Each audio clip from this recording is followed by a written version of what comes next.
Oke mas, kita coba buka punya Raffi. Ya jadi ini kan sekaligus saya record ya. Jadi nanti sebetulnya prinsipnya kalau DDL-nya ini benar, ya maka nanti ketika saya coba generate itu harusnya nggak ada error. Ya, ini biasa sih. Di copy susah.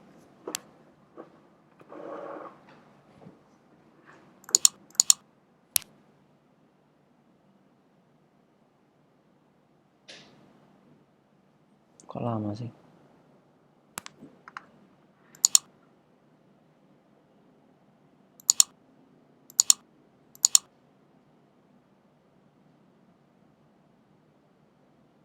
Ini formatnya apa mas? TXT ya?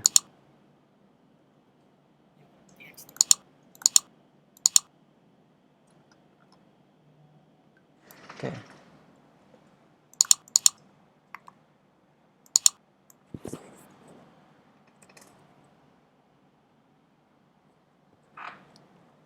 Jadi kemarin teman-teman udah pada download itu belum ya?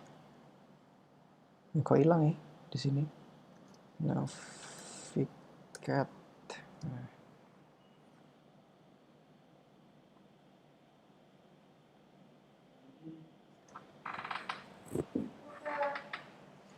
Napoli mbak.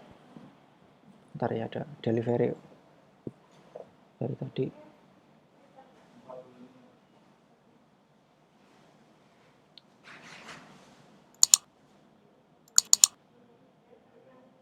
Nah, ketika kita new query, kita paste nih.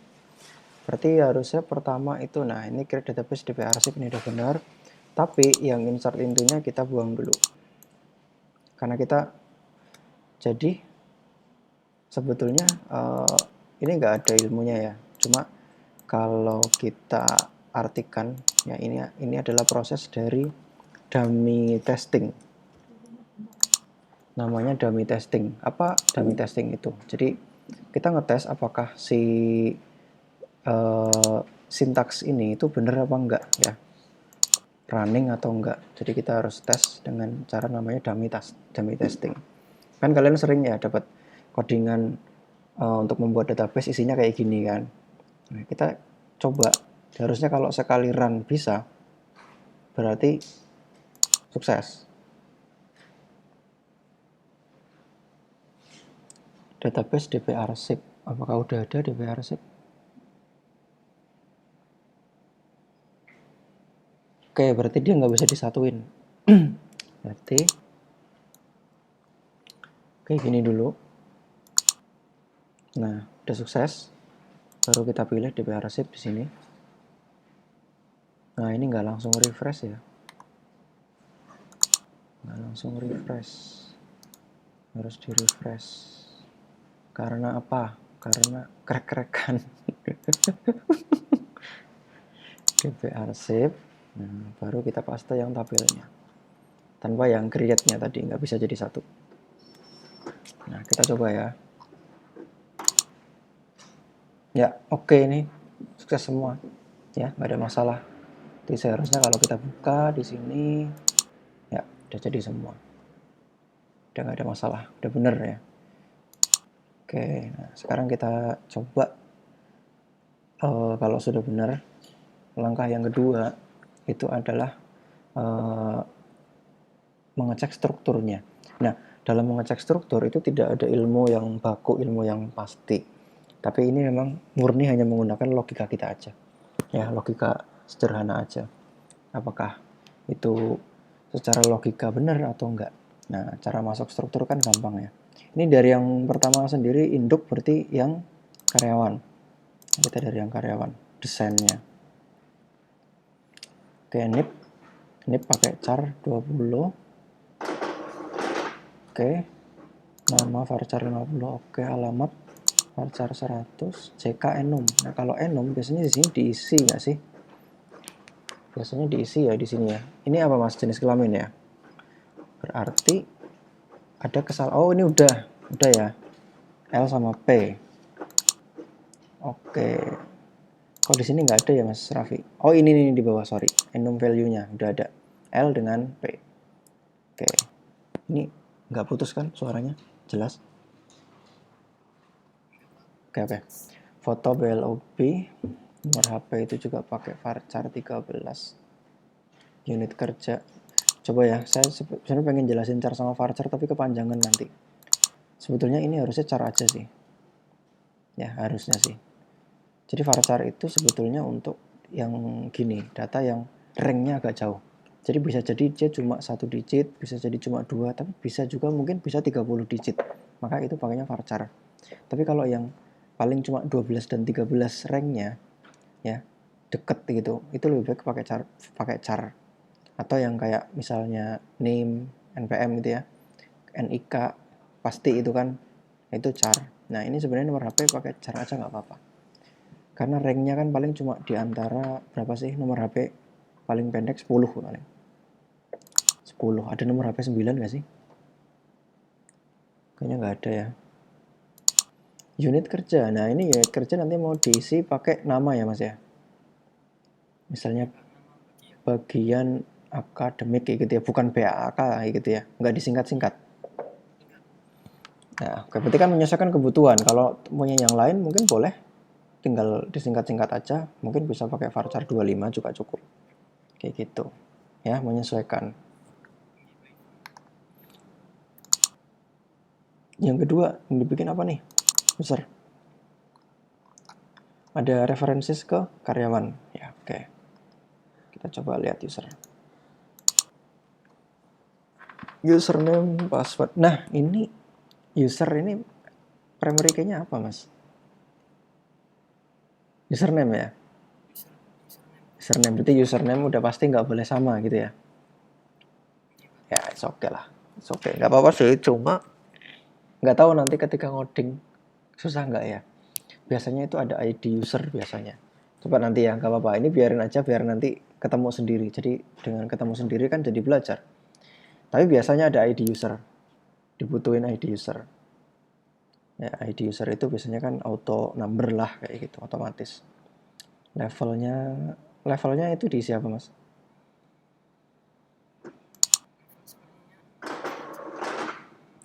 Angka. Oke, kita koreksi ya. Cuma angka sampai berapa digit?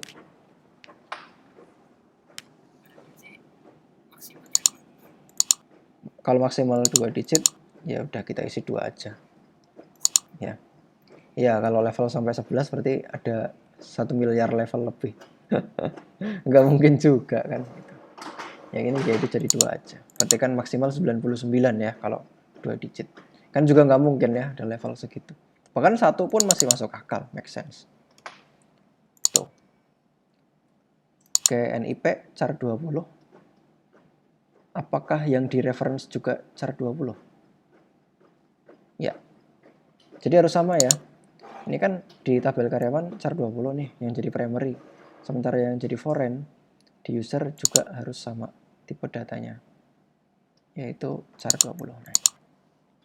Oke, ini Raffi pakainya yang foreign key di bawah. Oke, ini simpan. Berikutnya ada tabel apa? Arsip. Referensinya kemana? Nggak ada ya mas?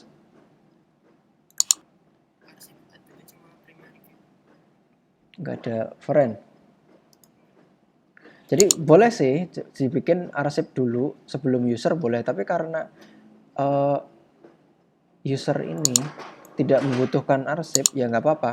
Karena kemarin saya bilang harus yang tabel induk dulu. Sebetulnya nggak harus. Kalau memang itu sudah tidak lagi dibutuhkan di tabel yang di atasnya tadi, yaitu di tabel user, maka boleh tabel arsip dibuat setelah tabel user. Tapi akan lebih aman kalau yang tabel arsip ini, karena dia data induk, ditaruh di atas. Itu aja. Kita cek strukturnya arsip.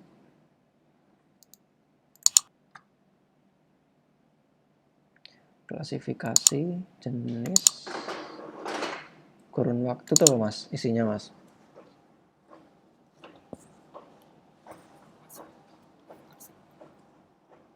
Isinya apa isinya?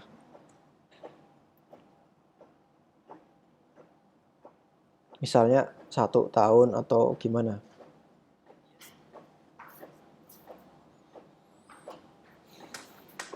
Coba difikskan, coba dipastikan coba.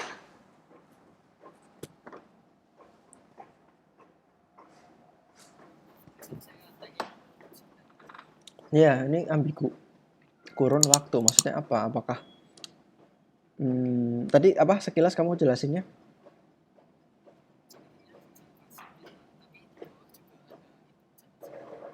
Ya, ya, clearkan dulu. Pokoknya kalau yang ambigu kayak gini pasti kan kelihatan, Mas. Oh, ini apa sih gitu, jadi pertanyaan gitu. Ini tingkat perekam isinya apa? Asli atau fotokopi? Enggak di enum sekalian. Iya enggak sih? Kan hanya itu aja kan berarti? Ya, kalau cuma 2 itu berarti sekalian di sini enum. Ya, nih. Jumlah oke, integer 4 oke lah. Keterangan arsip. Keterangan arsip yang kayak gimana?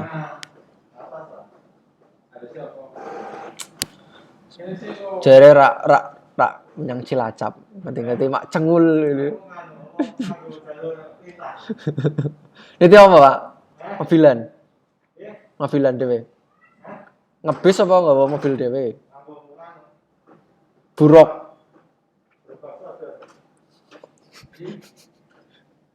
Ini apa, Mas? Keterangan arsip. Ya, oke. Berarti ada bisa apapun itulah ya dimasukin di situ. Kenapa, Mbak? Ya. Ntar tak omelin kucingnya. Lokasi simpan. Oke, jangka simpan. Nah, ini tadi harus dikelirkan ya. Peminjaman sekarang. Kita lihat strukturnya. ID peminjaman. Dia ada foreign-nya, Mas.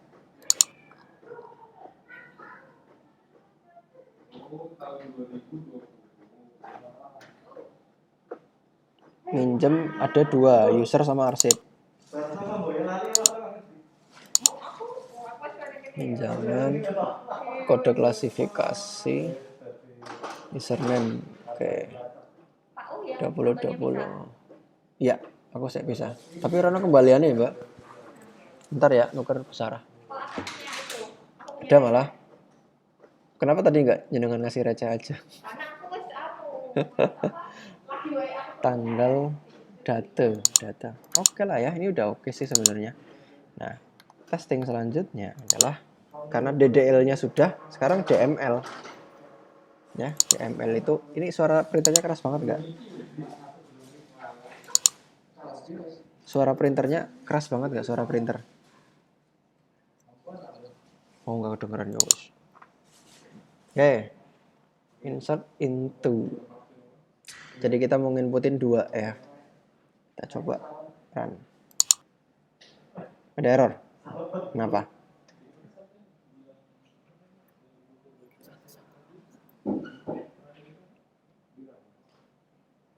Oke, kalau mau 2 sekalian bisa nggak sih, Mas? Bisa nggak sih? Ini gini aja. Ya gini, kan values nih di enter. Jadi seperti ini saja sudah. Kok panjangnya beda jauh sih? Oh, nah alamatnya. Oke. Tuh, udah dia masuk. Kita cek di tabel karyawan. Ya, udah masuk. Tuh. Tapi karyawan tadi butuh foreign key nggak sih? Tadi di karyawan ada foreign key nggak, Mas? Nggak ada ya? Cuma ada primary key. Oke, jadi yang pertama di input pasti situ gitu ya.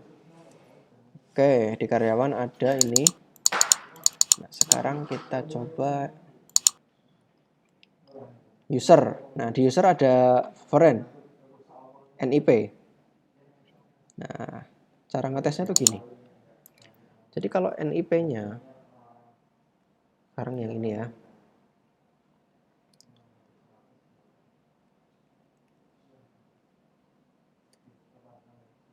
Kalau NIP-nya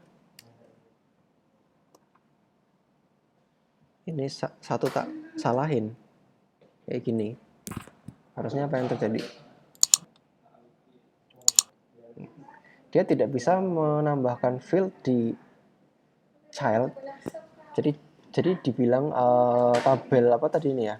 Ini tabel apa mas? Tabel user itu adalah child dari karyawan. Nah, jadi yang harus kalian pahami itu. Nih, cannot add or update a child role. Jadi dia akan dianggap sebagai child, anak dari tabel karyawan itu. Karena ada reference-nya di situ. Nah, a foreign key constraint files. Jadi kalau udah ada foreign, maka yang di reference ini harus sama, harus sudah ada di sini. Jadi antara yang ini, yang belakang 74 atau yang 83. Jadi kalau kita pakai ini 1 ini 77, maka nggak akan masuk gitu loh. Cek ya tabel user. Nggak masuk. Tuh, jadi harus sudah ada. Nah, itu yang namanya validasi dari references, dari key. Kalau seperti ini, dia pasti masuk. Ya, press. Tuh. Udah ada di sini dia. Seperti itu. Nah, kemudian kita masih di DML ya. Kan udah tahu lah ini insert into yang ini nggak usah lah ya. Ini kita contohkan misal bisa nggak ini dihapus? Sintaksnya gimana mas? Mbak? Sintaksnya gimana yuk? Kalau mau hapus dari tabel user yang Herman.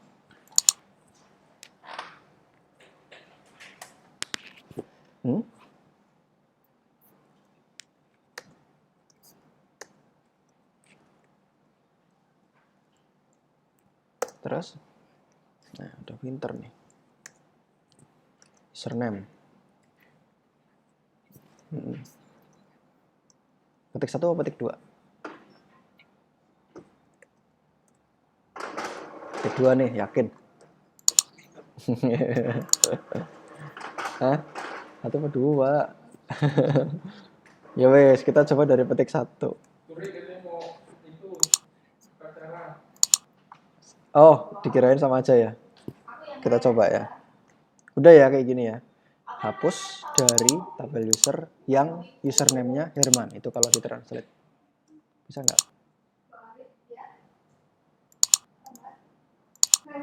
Nah, bisa nih. Hilang. Tapi apakah di tabel karyawan hilang? Ya enggak. Itu kan. Masih ada kan? Gitu. Nah, sekarang saya pengen coba hapus.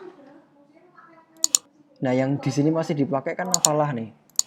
Nafalah itu kan username dipakai. Sementara dia itu adalah merujuk sama Raffi. Nih. Nah, sekarang kita coba hapus dari tabel karyawan yang tadi apa mas? NIP ya, NIP ya. NIP sama dengan ini. Loh. Tadi integer atau string? String berarti. Pertanyaan saya, ini bisa dihapus nggak? Ini nih.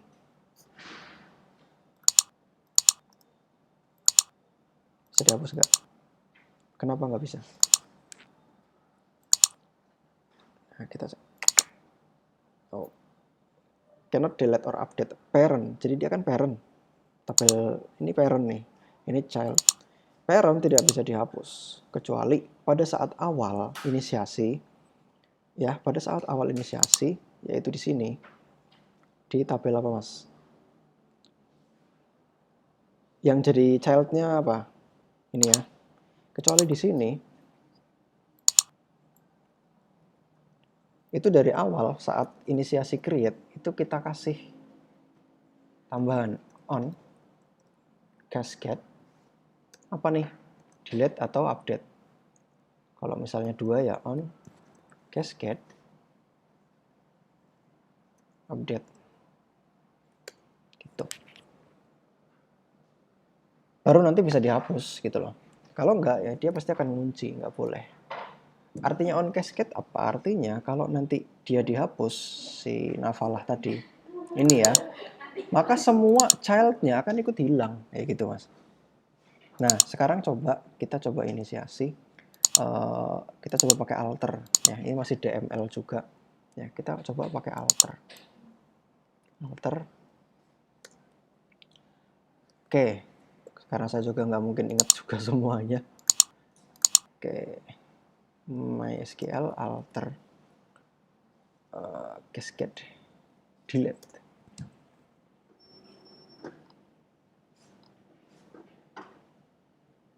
Bisa nggak? Alter itu artinya apa? Artinya kita bisa menambahkan, kita bisa mengganti field. Contohnya ya, misalnya ini kan varchar 20, mau diganti jadi varchar 10, itu kita bisa pakai alter. Coba ya.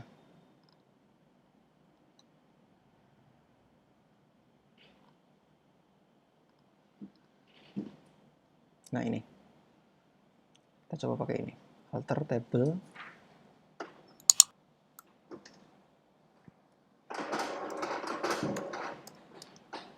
Apa mas? Tadi TB user dong. Kan yang mau dikasih cascade usernya. User. Coba ya. Add foreign key. Tapi nggak tahu nih bisa apa nggak. Apakah harus foreign key-nya di remove dulu terus baru dikasih lagi atau gimana? Juga nggak tahu. Add foreign key.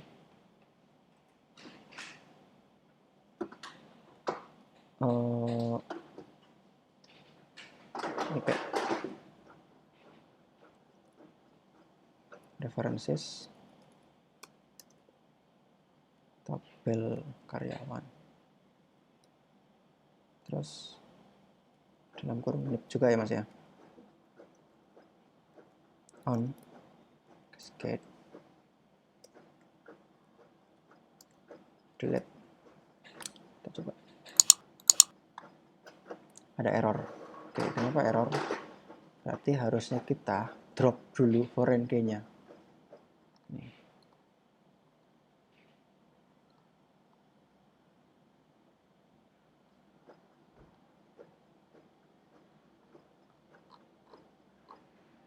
Mana sih? Drop di foreign key alter table.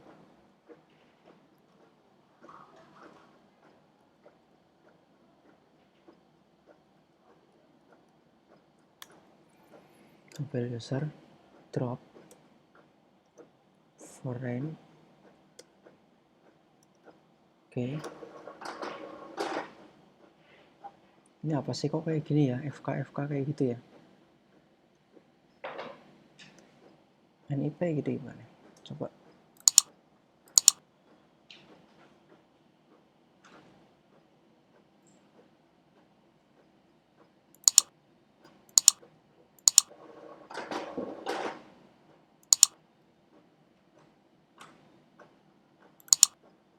Etikaschool.com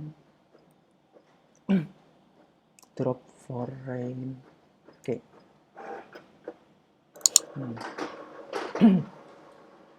Jadi kayak gini, nggak bisa juga saya ngapalin semua. Drop.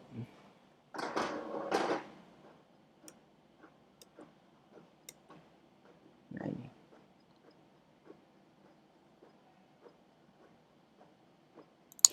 Oh, jadi dari awal harusnya udah dikasih nama ya mas.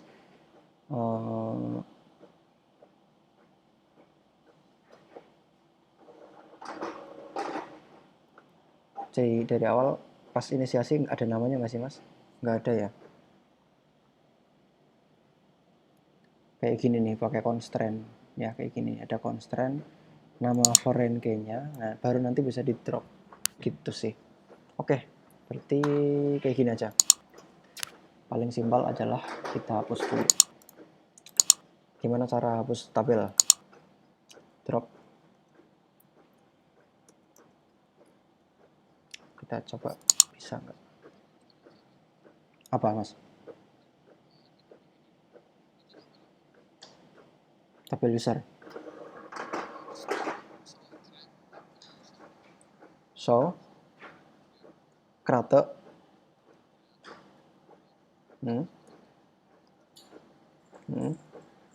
Terus?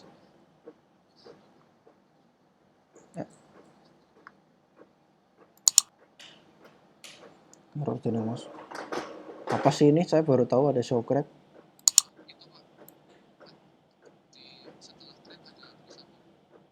Hah? Socrates table.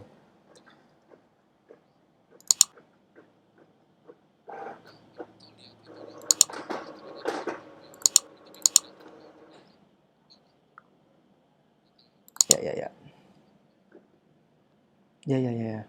Nih, kok susah ya? Aduh, susah nih. Oh ini nih. Ini kan references.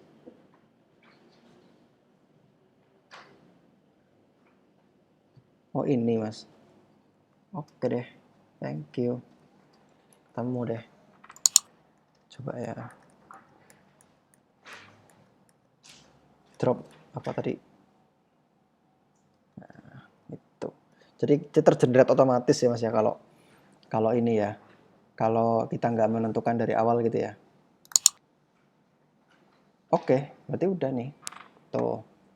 Jadi foreign key-nya dia udah kehapus. Mantap mas. Suruh lihat. Terus tadi apa? Simulasinya kita mau bikin apa? Alter table apa ya? Oh ini. Belum.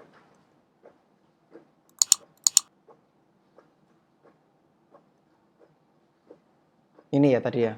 Kita mau menambahkan foreign key nib dengan cascade delete. Kita coba kan. Kenapa ini?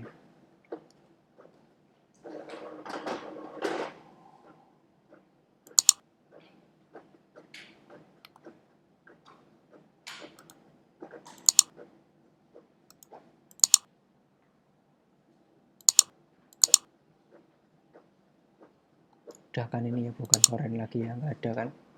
Nah, alter table user add foreign key nib references apa lagi, we have error.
Agak repot ya kalau harus pakai alter ya mas ya. Harusnya dari awal sekalian pas create ya. Ya kan? Sekalian pas awal itu loh. Pas awal. Oh ini alter table add constraint. Alter table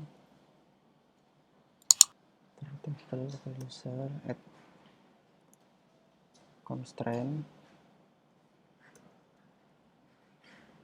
Foreign key name tadi asal aja apa ya? Apa kan ya?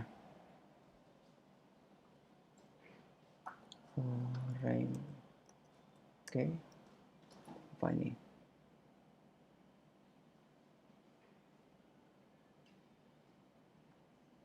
Nip.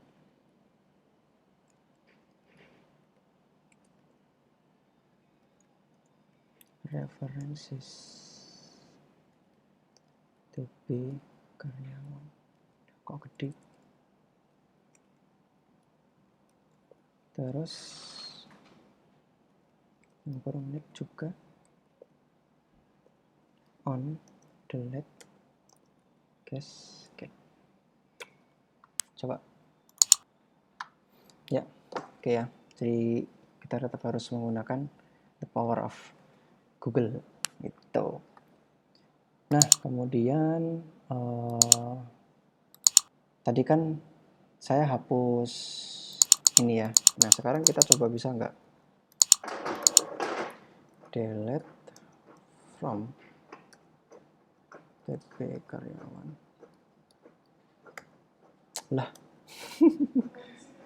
nggak bisa otomatis di sini kok. Where ini sama dengan